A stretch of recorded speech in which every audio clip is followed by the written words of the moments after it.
Salut, c'est Trado, content de vous retrouver pour la mise à jour de l'analyse technique du CAC 40. C'est l'analyse du week-end, donc on a tous plus de temps. Donc on va prendre les choses une par une et pourquoi pas ne pas commencer par les marchés américains et notamment la structure. Alors, vous savez tous qu'il s'est passé quelque chose en début de semaine qui a fortement déstabilisé, je parle de l'épisode DeepSeek. Mais quand on regarde le graphe, franchement, rien à signaler pour l'instant. Ça, c'est le SP500 et on voit que la structure, pour l'instant, est neutre. Pourquoi neutre? Parce qu'on a des pics ascendants et des creux descendants, donc structure indéterminée. Mais structure indéterminée, ça veut dire que la structure n'est pas baissière. Ça, c'est en données journalières. Ok, mais si on monte d'une unité de temps et qu'on regarde les données hebdomadaires, la structure là, sans aucun doute, elle est toujours haussière. Et le fait d'être venu chercher cette zone ici des 58, 50, 57, 00 ne remet absolument pas en cause une éventuelle continuation de la hausse. Je répète, la structure elle est haussière. Si on regarde le Nasdaq à présent, c'est pareil. Aucune alerte à l'horizon. On a une structure en données hebdomadaires puisque je l'ai sous les yeux qui est toujours haussière. Sans aucun doute, on pourrait même se permettre le luxe d'aller chercher cette zone ici en bas, les 17 400.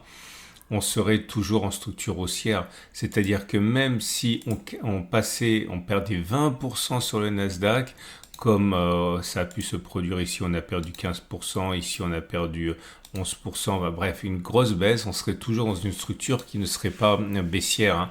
Donc il faudra faire bien attention avant de crier au loup. Et les données journalières, là aussi, on va dire que c'est plutôt de nature neutre, puisqu'on a des pics qui sont ascendants maintenant et des creux qui sont descendants. Donc comme pour le SP500, c'est pas baissier. C'est pas baissier. On passe maintenant au CAC 40 qui nous intéresse de plus près.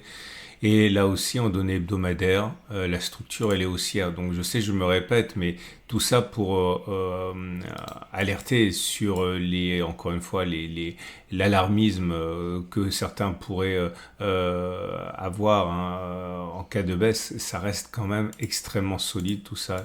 Donc en données hebdomadaires, on a ça. C'est une structure qui est haussière. On a parfaitement rebondi sur le bas de la structure, 72,00, 67,60. Et sur les données journalières, eh bien, on est en structure maintenant qui est haussière, avec des pics qui sont ascendants et des creux qui sont ascendants aussi. Ok, donc voilà, ça c'est pour poser le décor. On a inscrit, mine de rien, un record de court terme. De court terme, pourquoi? Parce que je parle simplement des 6 derniers mois. On a inscrit un plus haut ici. On l'a pas tenu en séance, puisque on n'a pas clôturé au-dessus du niveau des 79,88, mais on a bien en séance, on a inscrit un plus haut, même si on l'a pas tenu. Les plus habitués reconnaîtront ici un turtle soup, qui est un signal qui est plutôt baissier, mais qu'il faut toujours relativiser en ce sens que les turtle soup qui apparaîtraient au milieu de nulle part, c'est-à-dire ni sur un support ni sur une résistance, doivent être regardés avec un peu de circonspection. Si on avait eu ce signal baissier qui apparaissait ici, c'est comme un signal haussier qui apparaîtrait. Là, ça a plus de valeur qu'au milieu de nulle part. Et ça, c'est quand même les bases de la structure. Donc, pour l'instant, on va dire que ça reste haussier.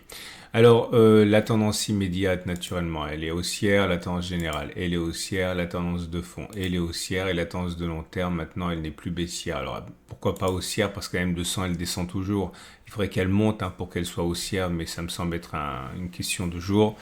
On surveillera de très près le croisement M50, M200 qui pourrait arriver, on va dire la semaine prochaine peut-être. Enfin, la semaine d'après, je veux dire. À moins d'une explosion haussière. Pourquoi? Parce que c'est le signal haussier le plus suivi quand on parle d'analyse technique et de moyenne mobile, et à cause de son efficacité bien établie, le croisement M50 M200 pourrait vraiment acter pour de bon l'ouverture d'une tendance de long terme haussière pour le CAC 40. On verra. Alors aujourd'hui, puisque c'est le week-end, j'aimerais vous amener du côté des données hebdomadaires avec un signal qui a été donné non pas cette semaine, mais la semaine dernière.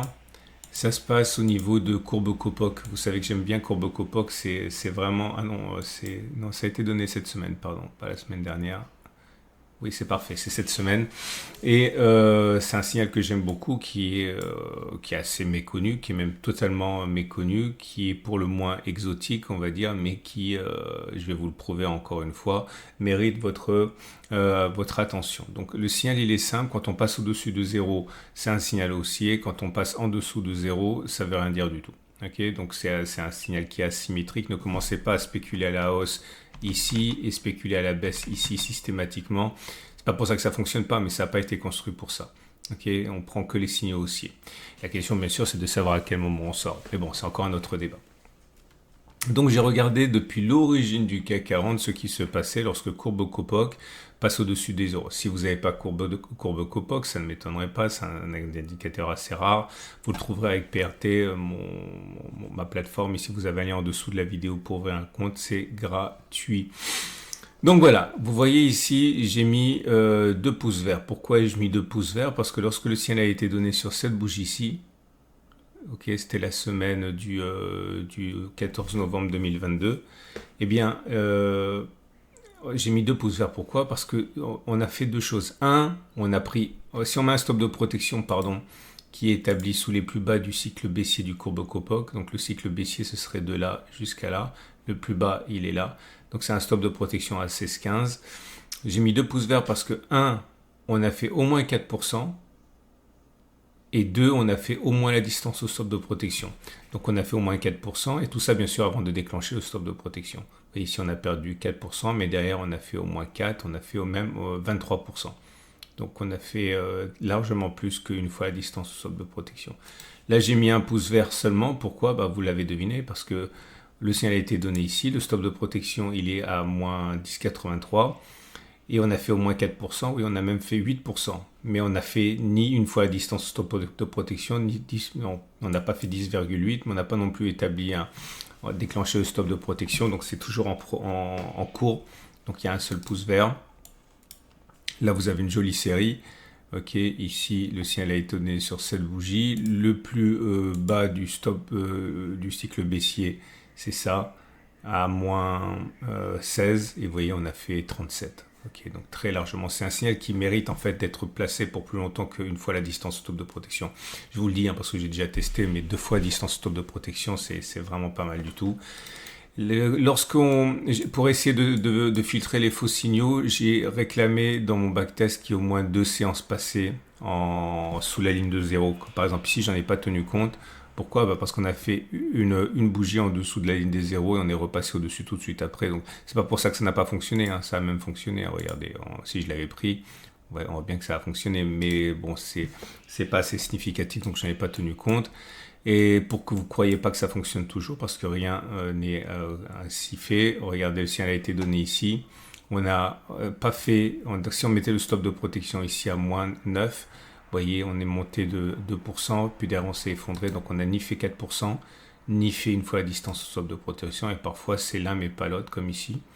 Le signal a été donné sur cette bougie. Excusez-moi, ça a fonctionné, oui, mais on n'a pas fait on n'a pas fait une fois la distance stop de protection, excusez-moi.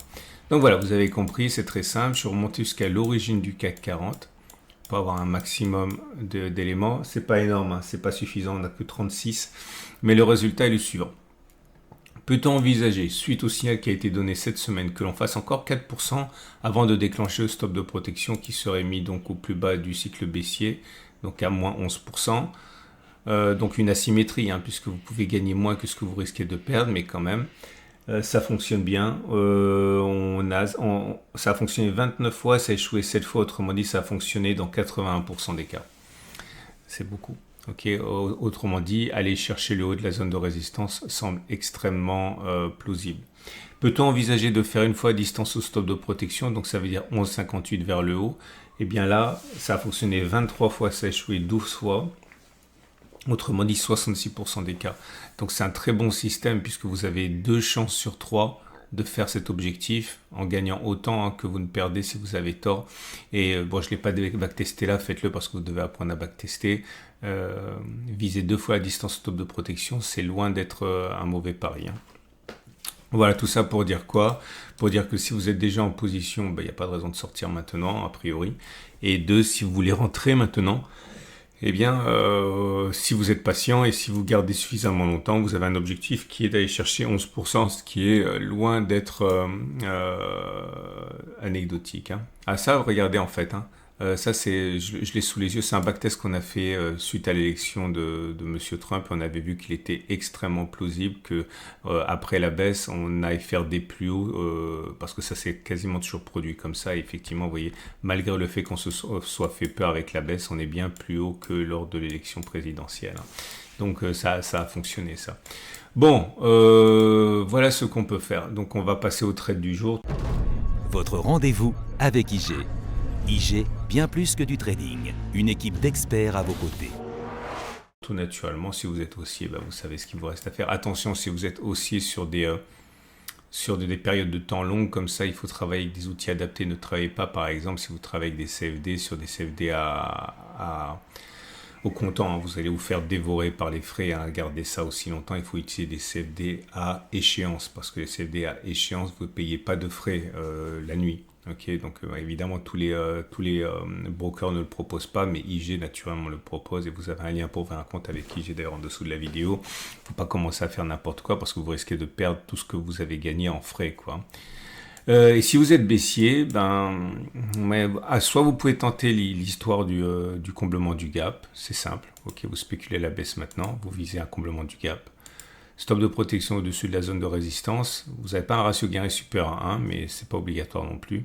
Okay.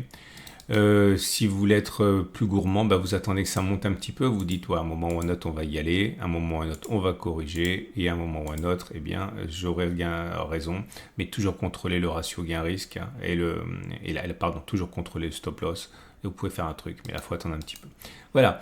Vous avez plein de choses qui vous attendent dans l'onglet communauté de la chaîne YouTube. Encore une fois, dans l'indifférence la plus totale, l'or qui vient d'inscrire un record, on n'en parle pas. Et c'est tant mieux parce que les sachants, en profitent. Donc il y a des records qui sont faits alors même que le public ne s'intéresse absolument pas à l'or. Hein. Regardez la vidéo, c'est vraiment une folie. Et puis bien sûr le format pour investir à moyen et long terme avec des ETF. La baisse qu'il y a eu cette semaine a permis justement de se renforcer, de faire